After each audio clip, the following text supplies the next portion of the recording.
प्रस्तुत छ प्रेम बिन्ती।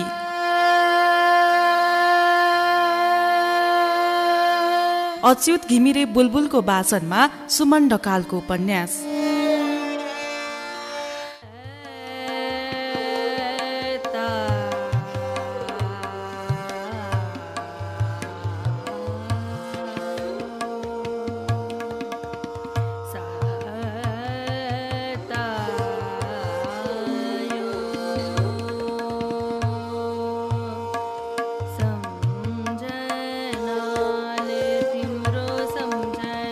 एक दिन गौशालाबाट चाबेलसम्म म हिँडेर जाँदै थिएँ। सडकभन्दा केही अग्लो र सुरक्षित सडक पेटी भएकोले यहाँ हिँड्नु राजधानीका अरू सडक जस्तो असुरक्षित मलाई लाग्दैन। गौशालादेखि अगाडि बढिरहँदा मानिसहरूको खासै भिड थिएन, तर जयबागेश्वरी मन्दिर नजिक आइपुग्दा यहाँ अलि भिड थियो। मान्छेहरू सबै आफ्नै धुनमा हिँडिरहेका थिए, कोही आइरहेका थिए, कोही गइरहेका थिए। यस्तैमा मेरा आँखासँग एक जोडी परिचित आँखाहरू जुधे। ओहो, त्यो क्षणलाई म कसरी बयान गर्न सक्छु। मेरो मनमा खुसी, दुःख, उमङ्ग, उल्लास र विरह एकैपटक बास गरेको थियो। एकैछिनका लागि त च्याप्प समातेर सोधु जस्तो लाग्यो, सलु, यति धेरै माया गर्छु म तिमीलाई, र पनि किन यसरी एकाएक टाढा भयो मबाट? के कसुर थियो र मेरो? तर तत्कालै मेरो मनले विद्रोह गर्यो। यति निर्दोष हुँदाहुँदै पनि उसको अहम देखाएर एक्कासी मबाट टाढा भएकी निष्ठुरीलाई म किन आफै अपराधी चाहिँ गएर बोलाउँ र उसलाई?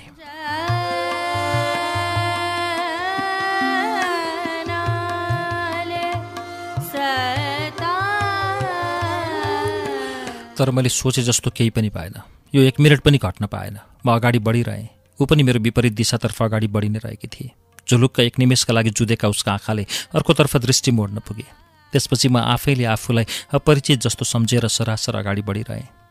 ऊ अब मेरा लागि एउटा बटुवा समान भइसकेकी थिए, मात्रै बटुवा, जो केवल बाटोमा यात्रा गर्छ र देखिएका सबै दृश्य र मानिसहरू उसका लागि सामान्य लाग्छन्।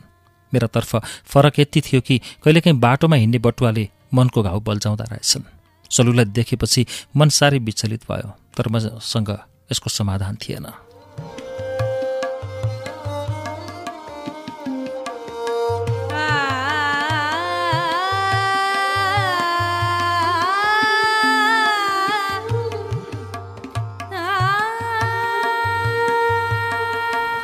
दशैं भर्खरै सकिएको थियो। हिलो कतै थिएन। सुन्दर संसार र स्वच्छ प्रकृतिमा हामी रमाइरहेका थियौँ। गैरा पाटाको भित्तामा रिसु मलाई कुरिरहेकी थिए। पातलो कुर्ता सुरुवालमा सलक्क छोडेको उसको कपाल घामको किरणले टल्किरहेको थियो। म पछाडिबाट आइरहेको रिसुले पत्तो पाइन। पच्चाप पनि नसुनिने गरी बिस्तारै पछाडिबाट गएर मैले आफ्ना 2 हातले उसका आँखा छोपिदिएँ। उसमा कुनै घबराहट थिएन। च्याप्प मेरा दुवै हात समातेर बोली, म तपाईँको शरीरको गन्धले नै चिन्छु तपाईँलाई। उसले यसो भनिरहँदा मेरो सबै शरीर नै एकैपटक झङ्कृत भइरहेको थियो। कति बेर कुर्यौ? मेरो प्रश्न सुन्ने बित्तिकै उसले मुख ठुस्काएर भनी, भन्दिनँ म छुच्चो मान्छे। अर्कालाई कति बेर कुराएर अझ कति बेर कुर्यौ रे? बाटोमा कुकुरहरू देखेर म कति डराएँ। किन झम्ट्यो तिमीलाई कुकुरले?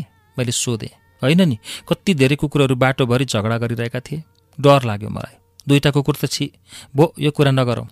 उसले भन्ने बित्तिकै मैले बुझिहालेँ। बाटोमा उसले जुन दृश्य देखेर आएकी थिए, मैले पनि भर्खर त्यही देखेर आएको थिएँ। कात्तिकको बेला कुकुरहरूको समागमको बेला हो यो। बाटोमा 2 कुकुर र कुकुरनी समागमका कारण एकअर्कासँग अल्झिरहेका थिए।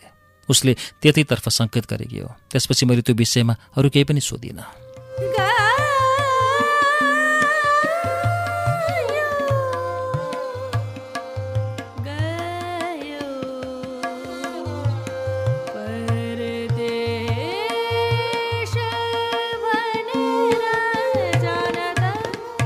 अरू दिन चाहिँ आज पनि रिसु भित्तोमा अडेस लागेर बसेपछि म उसको काखमा पल्टिएँ। उसले सधैँ चाहिँ बिस्तारै मेरो टाउको र कपाल मुसारिरहेकी थिए। सूर्य क्षितिजमा बास बस्न गइरहेको दृश्यतिर हेर्दै ऊ बोलेकी थिए, आज मलाई के भएको छ कि रोइदिउँ जस्तै भइरहेको छ। म जुरुक्क उठेर उसको अनुहारमा हेरेँ। साँच्चै उसका आँखाका डिलभरि आँसु डप डप भएका थिए। रिसुसँग यसरी काखमा सुत्ने गरेको वर्ष दिन पुग्न लाग्यो होला। उसले कहिले यस्तो व्यवहार देखाएकी थिएन। हामी कति बेर गफ गरिरहन्थ्यौँ, तर आज रिसु बोलिरहेकी थिएन। मैले 2 हातले अँगालोमा बेरेर रिसुका सजल नयनहरू मेरो काँधमा पर्ने गरी ताने। ऊ गर्लङ्गमा मसँग टाँसिएर मेरो काँधमा सुतिरहे।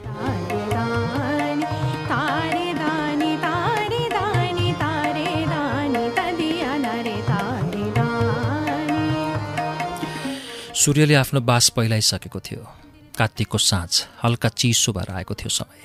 रिसुको तातो स्पर्श मलाई र मेरो तातो स्पर्श रिसुको लागि मिठो भइरहेको थियो।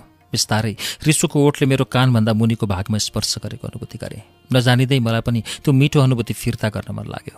थाहा छैन कति बेर हामी त्यो अवस्थामा रह्यौँ र एकअर्कासँग टाँसिँदै झन् झन् भने नजिक हुँदै गयौँ। एकैपटक हामी पल्टेका जारहरूको चिसो अनुभूतिसँगै दुवैको होस फर्किएपछि चुपचाप हामी दुवै त्यहाँबाट घरतिर फर्किरहेका थियौँ। हिजो अस्ति जस्तो चञ्चलताका साथ गफ गर्दै र हात समाउँदै होइन, आज हामी दुवै मौन, शान्त र डराएको शैलीले फर्किरहेका थियौँ।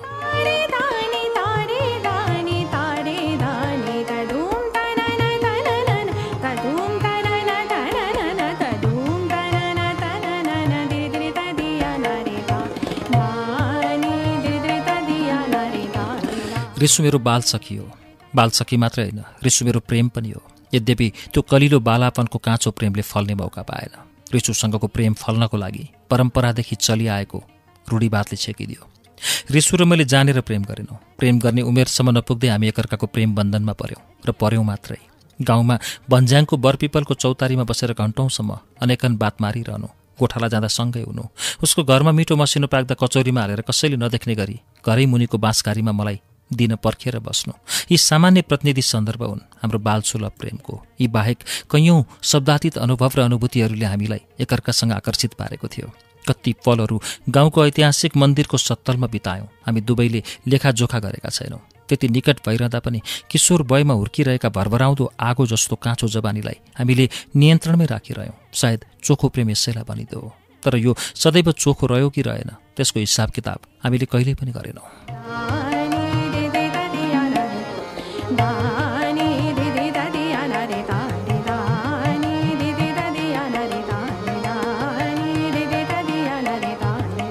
नजिकै प्रवेश परीक्षाको तयारीका लागि मसँग सिक्की माग्न आउने बहानामा रिसु र मैले त्यो गैरापाटाको भित्तामा कति धेरै समय बिताएका थियौँ।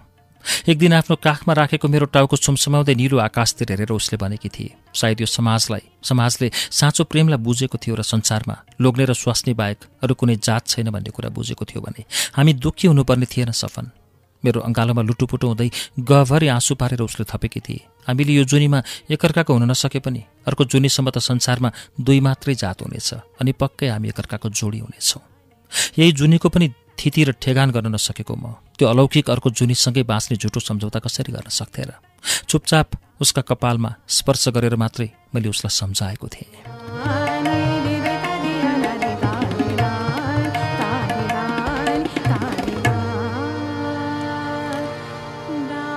सायद वियोग नहुँदो हो त प्रेमको परिभाषा लगाउनै कठिन हुँदो हो। सहजै प्रेम हुनु हो र दुई आत्मा एकाकार हुने हो भने प्रेमको अर्थै साबित हुँदैन होला। रिसु र मेरा बीचमा प्रेम भयो या भएन, प्रेम कस्तो हुन्छ? के परिभाषाबाट मात्र प्रेम गरिन्छ कि प्रेम अनुभूतिमा हुन्छ? हामीले प्रेमको अनुभूति राम्रैसँग गरेका थियौँ, तर हामी एकअर्काको भएर बस्न पाएनौँ। यसरी भित्रभित्रै भड्किएको आत्मा जस्तै गरी बाँच्न अभ्यस्त हामी एकअर्कासँग भौतिक रूपले निकै टाढा छौँ अहिले, र पनि एकले अर्कोलाई नसम्झिरहन कहाँ सकेका छौँ र? जीवनयात्राको क्रममा सलुको आगमन भएपछि मैले क्रमशः रिसुलाई बिर्सिसकेको थिएँ। मेरो बाल सखा, जीवनको पहिलो प्रेम, जहाँ भावनाको साइनो गाँसिएको थियो। पहिले कति गर्दा पनि रिसुलाई बिर्सन सकेको थिइनँ, तर पछि सलुको आगमनसँगै रिसुलाई सम्झन सकेको थिइनँ। त्यसो त कहिलेकाहीँ च्याटमा हेलो हाई रिसुसँग पनि भइ नै रहन्थ्यो। मैले सलुका सम्झनामा अनि सलुको स्वास्थ्य लाभको कामना गरेका स्टाटसहरूमा उसले पनि मसँग सहमति जनाउँदै मेरो भावलाई कमेन्ट बक्समा कमेन्ट गर्थे। सलुका बारेमा भने मसँग कहिल्यै पनि सोध्न चाहिन वा सकिन।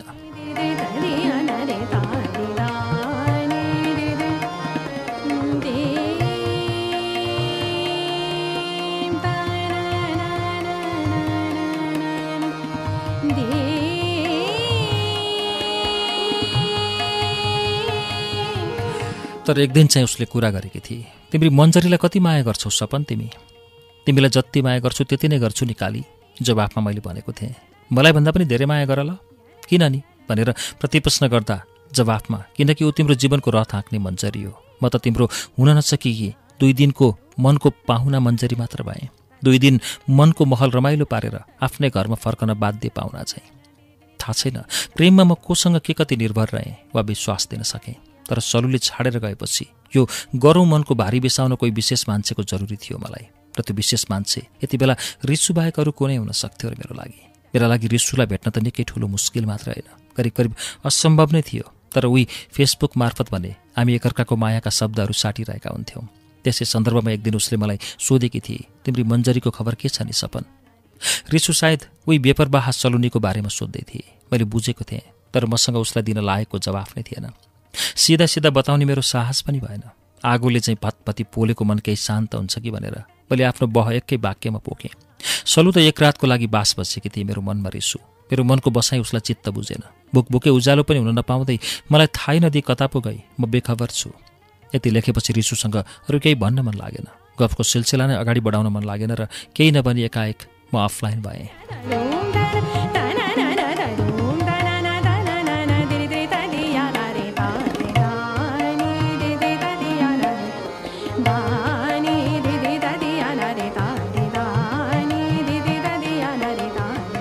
भोलिबेर फेसबुक खोल्दा रिसुको मेसेज यस्तो थियो, पवित्र प्रेममा शङ्का उब्जाउने निष्ठुरी हुन्, जो मनको सुन्दर मजेरीमा बास बचिसकेपछि भोलि अर्को सुन्दर घर पाइहालिन्छ नि भनेर हिँड्छन् अनि उसै तडपाउँछन् बास दिनेहरूलाई, जो तडपिरहन्छ बास मगाएका कपोल कल्पित वचनहरूमा।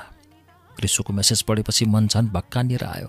हिजो रिसुको मनमा म पनि बास गरेको थिएँ। अझै पनि त्यो सुन्दर मजेरीलाई मैले भुल्न सकेको छैन। फेरि हामीले पनि स्मरणका लागि कति धेरै झझल्कोहरू बटुलेर राखेका थियौँ। मन र मस्तिष्क पुरै निशब्द भएको थियो।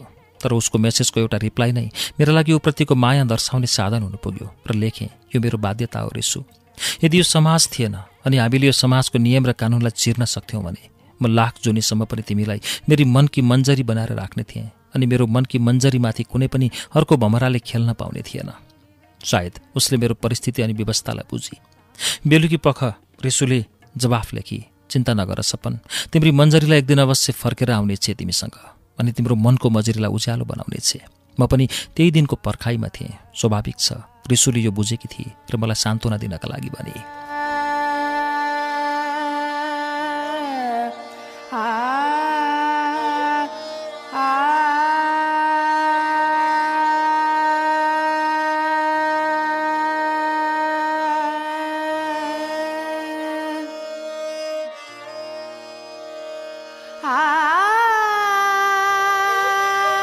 म जान्दछु रिसु मलाई अथाह माया गर्छे।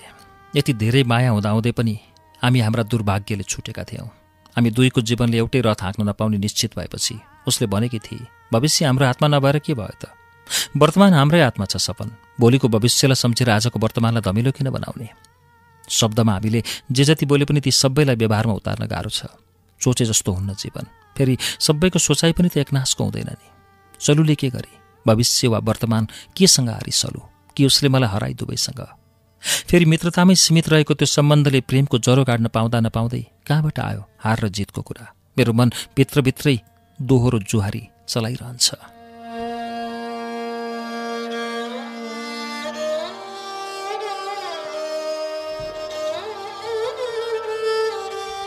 सामान्य मित्रतामा मात्र सीमित थियो सम्बन्ध भने सलुप्रति किन यति धेरै माया पलाउँछ?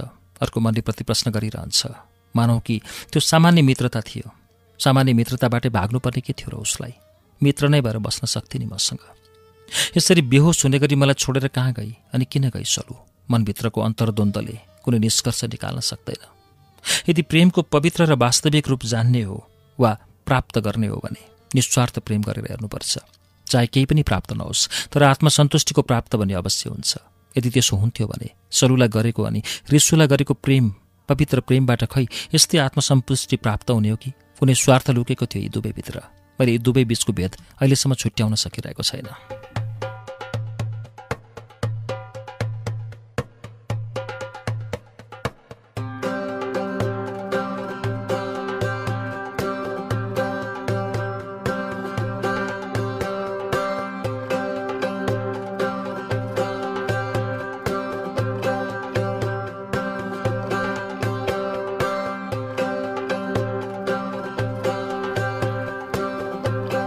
बिस्तारै जाडो घटेर दिन प्रतिदिन तापक्रम बढ्ने क्रममा छ।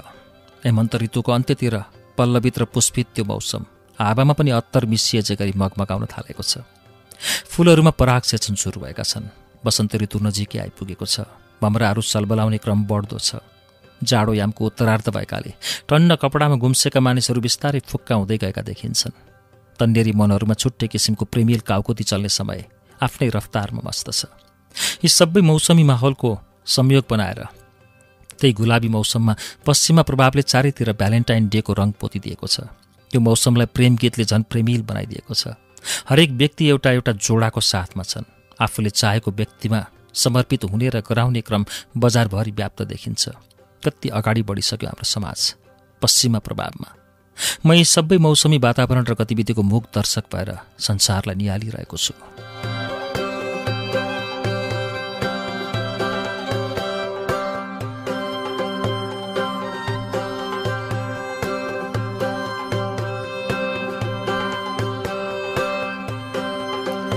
अस्ति मात्रै गएको उसको जन्मदिनको लागि मेरो शुभकामना सहितको मेसेजलाई व्यवस्था गरेकी सलुलाई प्रणय दिवसको अवसर पारेर मेसेज छोड्नु अर्को ढोङ हुन जान्थ्यो।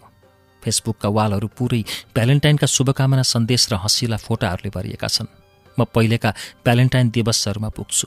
मलाई भ्यालेन्टाइन डेको शुभकामना दिँदै रिसु भन्थे, गिफ्ट लिन कहिले आउँछौ त? उसका सबै उपहारहरू उधारो जस्तै भएका थिए उसका लागि। जवाफमा थन्काइराख, सबै एकैपटक प्याकेजमा ल्याउँला भनेर म टारिरहन्थेँ। नभेटिकन फेसबुकबाट दिन सकिने उसको सुन्दर फोटोभरि मेरो नाम लेखेर निकै आकर्षक तवरले सजाइएको सामग्री पठाएकी थिए। उसका र मेरा 2 फोटाहरू थिए। लेखेकी थिए, यही त छ तिमीलाई सधैँ सधैँ सम्झिने बाटो अनि माध्यम। पिकनिकमा सबै साथीहरूका आँखा छलेर खिचिएको त्यो फोटो हेर्ने बित्तिकै फेरि झल्किन्थे ती दृश्यहरू आँखाभरि। पिकनिकका सबैजसो समय आफैसँग हात समाएर गोदावरीको सुन्दर बगैँचामा प्रत्येक बुट्यानहरूमा नाचेको झल्को आउँथ्यो। पछि पनि रिसुले कति धेरै प्रयत्न गरी गोदावरी घुम्न जानको लागि, जहाँ हाम्रो वर्षौंदेखि अव्यक्त प्रेम व्यक्त भएको थियो। तिनै बुट्यान अनि त्यहाँ फुलेका फूलहरूलाई साक्षी राखेर, हो तिनै बुट्यान र फूलहरूले हाम्रो सम्बन्धको बारेमा उत्सुक हुँदै हामीलाई निम्तो दिएका छन्। त्यसैले यो पापी निष्ठुरी समाजले गरेको अन्यायको उजुरी उही गएर गर्ने सोचमा थिए रिसु। तर उसको इच्छा कहिल्यै पूरा हुन पाएन।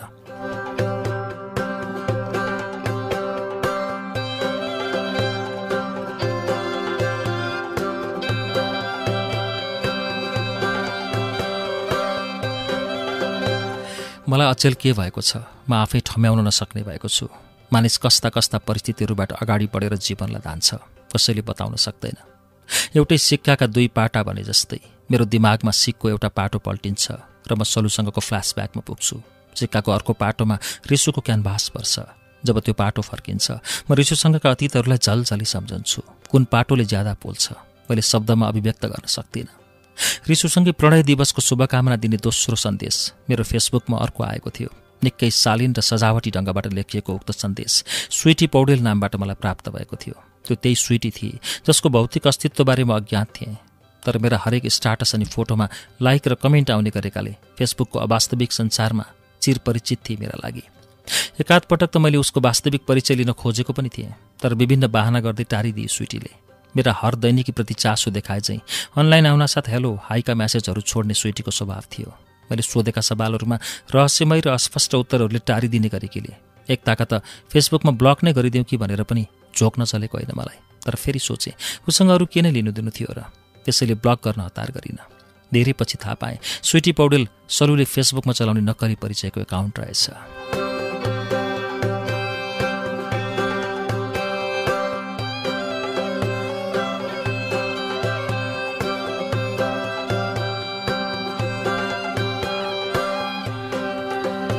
फेसबुकमा आफ्नो वास्तविक परिचयबाट टाढा पुगेकी सलु आफ्नो नक्कली परिचयबाट चाहिँ किन बोल्छे मसँग?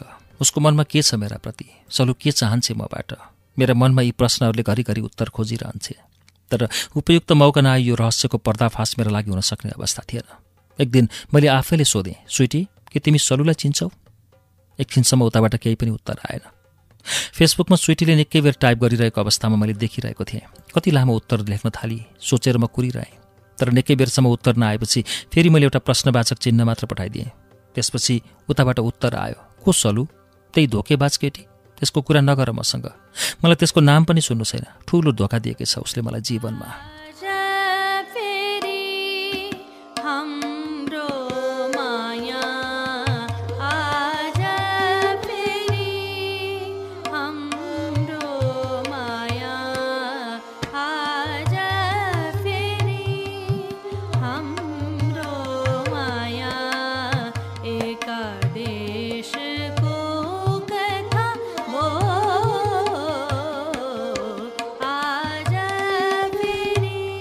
कतिसम्म गिर्न सक्छ सिलु? म उसका शब्दहरूबाट पढ्न खोजिरहेको छु। आफैले चलाएको नक्कली परिचयबाट आफैलाई धोकेबाज बनिरहेकी छे र ऊ सोच्छे उसले मलाई उल्लु बनाइरहेकी छे। मान्छेलाई आफू भ्रममा छु भन्ने अनुभूति नभइकन बाँचेको भ्रमको संसार कति वास्तविक लाग्न सक्छ। अचम्मको उदाहरण पाएँ मैले सलुभित्र। उसले अरू पनि के लेखिरहेकी थिए, तर मेरो कञ्चिरी तातिरहेकोले धेरै बेर खप्न सकिनँ। तिमीभित्र लाज शरम भन्ने कुरा कति पनि छैन है? आफै नक्कली आइडी खोलेर स्विटी पौडेल बनेर मसँग कुरा गर्दैछौ अनि आफैलाई गाली गरिरहन लाज लाग्दैन? तिमी सलु हो भन्ने कुरा मैले चिनेको छैन भन्ने सोच्छौ? मेरा यी प्रश्नहरू उसको च्याटमा पुग्ने बित्तिकै उसले प्रष्ट पढेको देखियो। त्यसपछि अब के उत्तर दिँदै रहेछ भन्दै म कुरिरहेँ। तर एकैछिनपछि फेसबुकले स्ट्याटस देखायो, स्विटी हैज साइन्ड आउट।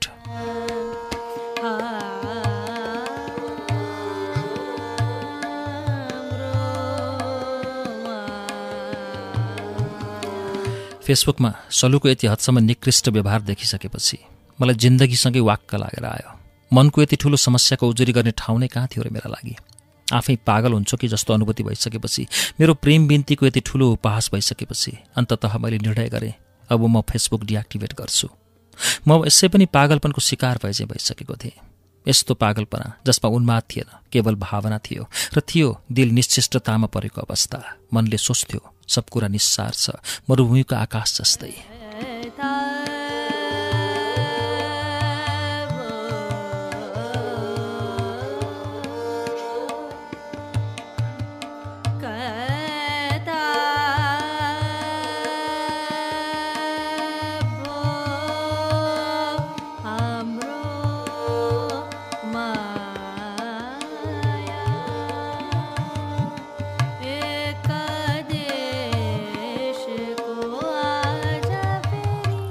पृथ्वीले आफ्नो धर्म बिर्सेको छैन।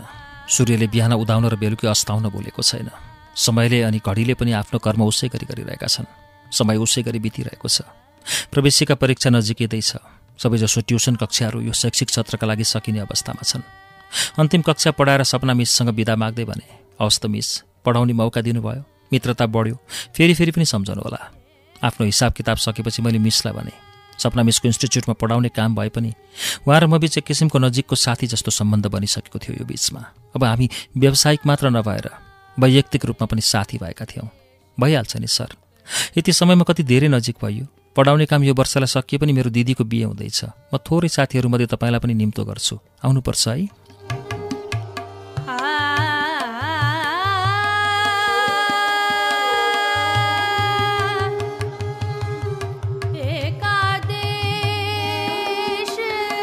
सपना मिसको फुपूको छोरीको बिहा वैशाखमा हुन लागेको मलाई यसअघि पनि जानकारी थियो। मिसको निम्तो सुनेपछि मैले अलि हिचकिचाएर बोलेँ, खै म के भनौँ मिस, म कसरी आउँ बिहामा? किन र? सलुनी पनि त आउँछ होला। मिसलाई त थाहै छ सलुनीसँगको मेरो सम्बन्ध र अहिलेसम्मको नालीबेली। सपना मिसले अलि चर्को स्वर पारेर भन्नुभयो, ऊ आएर तपाईँलाई के हुन्छ त? तपाईँले के गल्ती गर्नुभएको छ र डराउनको लागि? सलुको कारणले ममा आएको नैराश्यतालाई राम्रैसँग मनन गर्नुभएको सपना मिसले मलाई ढाडस दिँदै भन्नुभयो। गल्ती त मैले गरेको छैन मिस, मलाई उसँगको कुनै डर पनि छैन, तर उसलाई देखेपछि मेरो खाटा बसेको घाउ बल्झन्छ भन्ने चिन्ताले मात्र दुखी छु मिस।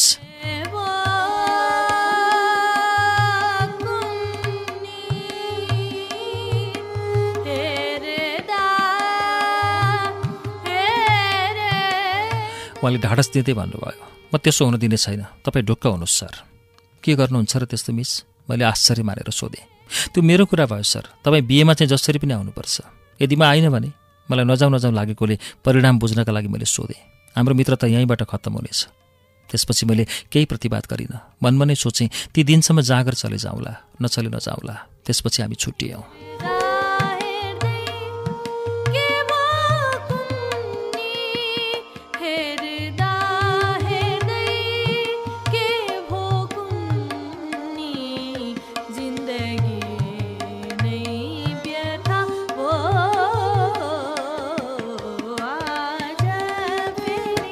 चैतमा व्यापार बाहा उड्ने बताससँगै क्यालेन्डरका 12वटा पानाहरू पल्टिसकेका थिए। नयाँ क्यालेन्डरको स्वागत भइरहेको थियो। नयाँ वर्षका दिनका विभिन्न योजनाहरू हरेक युवा जोडीहरूमा बेग्ला बेग्लै थिए। यत्रतत्र सर्वत्र नयाँ वर्षको स्वागत भइरहेको थियो। म आफू पनि नयाँ वर्षको दिन बिहानै उठेर नुहाई गरी आफ्नो नित्यकर्म सकाएर मन्दिरतिर निस्केको थिएँ। बङ्गलामुखी मन्दिर परिक्रमा गर्दै गर्दा भर्खर उदाएको सूर्यबाट आउने अरुणिमालाई थोरै छलेर निस्केका किरणहरूले रिसुको याद गराइरहेका थिए। रिसुसँगको प्रेम पनि तिनै किरणहरू जुगल हिमालको हिमशिखरमा ठोकिएर परावर्तन भई सुरु भएको दिनसँगै अघि बढेको थियो। यही मौसममा भएका ती सबै घटनाहरू दिमागमा तरङ्गित भइरहेका थिए। तरङ्गित मनहरूलाई एकत्रित गर्न निकै दिनदेखि बन्द रहेको आफ्नो फेसबुक एकाउन्ट खोल्न मन लाग्यो। आखिर जति पर भागे पनि सामाजिक सञ्जालबाट टाढा रहेर लामो समय बस्न नसकिने रहेछ। मैले फेसबुकलाई पुनः सक्रिय गराएँ। 2-4 जना साथीहरूलाई पालै पालो नयाँ वर्षको शुभकामना व्यक्त गरे। तीमध्ये केहीले तत्काल जवाफ पनि दिए।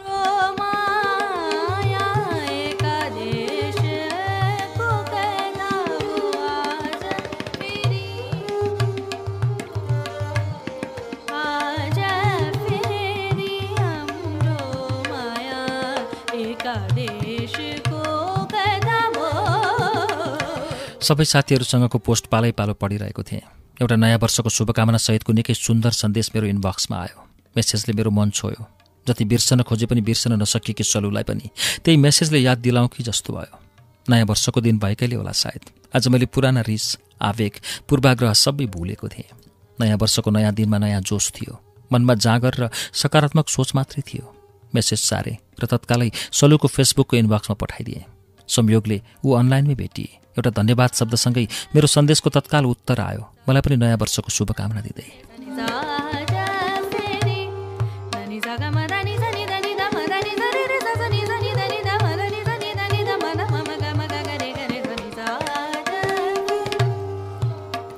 सानो सानो कुरामा हाम्रा ठूला ठूला खुसीहरू सञ्चित छन्। सलुको त्यति मात्र उत्तर आउने बित्तिकै म परिवर्तित भइसकेको थिएँ। ठुलो युद्ध जितेको जस्तो मनमा खुसीका लहरहरू सञ्चार हुन थाले। हिजोका सबै गुनासाहरू खै कता पुगे कता। एकछिन अगाडिको सपन अब म थिइनँ। मन हलुङ्गो भयो। बिर्सेकी रहेनछे भन्ने सोचले मात्र पनि प्रेम उसै गरी जागृत भयो मेरो मनभित्र। सपना मिसको दिदीको बिहेमा जाँदा सलुसँग भेट हुने निश्चित छ। यसकारण पनि मलाई उसँगको उकुसमुकुसको वातावरण सहज बनाउन मन छ। अरू कुरा पनि सोधौँ कि नसोधौँ सोचिरहेँ। निकै बेरमा मनले निर्णय गर्यो उसँग एकपटक मैले बोल्ने कोसिस गर्नै पर्छ। के छ हालखबर सलु? उत्तर आउला नआउला दोधार नै भए पनि दोस्रो पटक मैले यही छोटो प्रश्न सोधेर पठाएँ। नभन्दै जवाफ आयो, ठिकै छ। त्यो उत्तर पाएपछि मेरो हौसला अरू बढेको थियो। उसँग के बोलुँको अवस्था भइरहँदा मलाई याद आयो उसको परीक्षा चलिरहेको छ। फेरि सोधेँ, एक्जाम कस्तो हुँदैछ त? ठिकै भइरहेछ। कहिले सकिने? 12 गते हो। उसले उत्तरहरू दिइरहेकी थिए तर म एकहोरो सोधिरहेको थिएँ र ऊ जवाफ मात्र फर्काइरहेकी थिए। मलाई लाग्यो मानौ कुनै जागिरको लागि म उसँग इन्टरभ्यू लिइरहेको छु। मात्रै सन्दर्भ फरक थियो। म सोध्न चाहन्थेँ मलाई पहिला बिना किन कारण छोडेर गयो, तर त्यसो भन्ने आँट पुगेन। चुडिएको मित्रताको डोरीलाई म गाँस्न खोजिरहेको थिएँ। ती कुराहरू सोधेँ भने फेरि ऊ मबाट टाढा पो हुन जाने हो कि? मभित्र डर थियो। बितिसकेका कुरामा समय खेर फाल्न मैले मन गरिनँ। बरु हतार नगरी फेरि मित्रताको नयाँ सुरुवात गर्ने सोच आयो।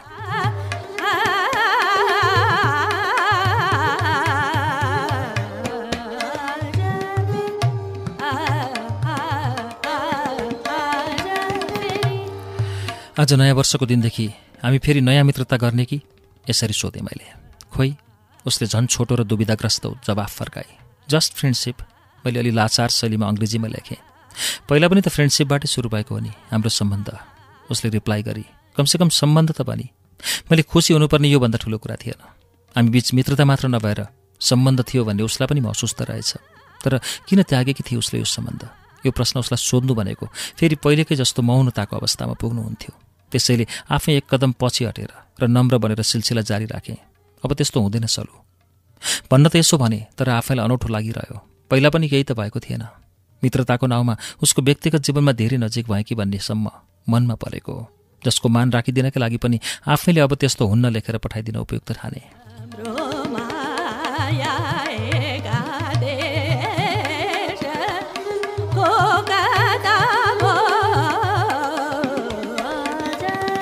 हुन्छ नि त। यतिखेर उसको जवाफ धेरै छिटो आइपुगेको थियो। फ्रेन्ड रिक्वेस्ट पठाउ न त, मैले लेखेँ। अब मेरो आँट दोब्बर भएको थियो। सलु सही ठाउँमा आइपुगे कि जस्तो लाग्न थाल्यो। होइन, मेरोबाट मिल्दैन, हजुर नै पठाउनु। मेरो अनुमान सही निक्ल्यो। ऊ केही हदसम्म सही ठाउँमै आएकी रहेछ। यो जवाफ र यही समयको प्रतीक्षामा कति धेरै छटपटाइरहेको थिएँ म। मेरो खुसीको सीमा थिएन। हत्तपत्त मित्रताको रिक्वेस्ट पठाइहालेँ। तत्कालै नोटिफिकेसन पनि आयो, सलु एक्सेप्टेड योर फ्रेन्ड रिक्वेस्ट।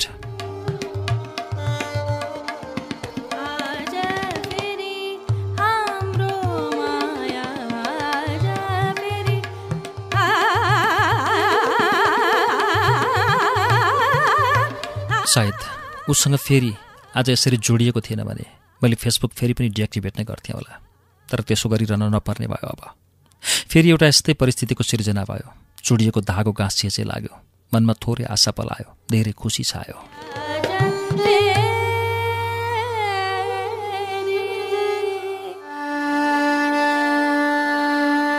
आजलाई वाचन यति मात्रै, बाँकी वाचन अर्को भागमा।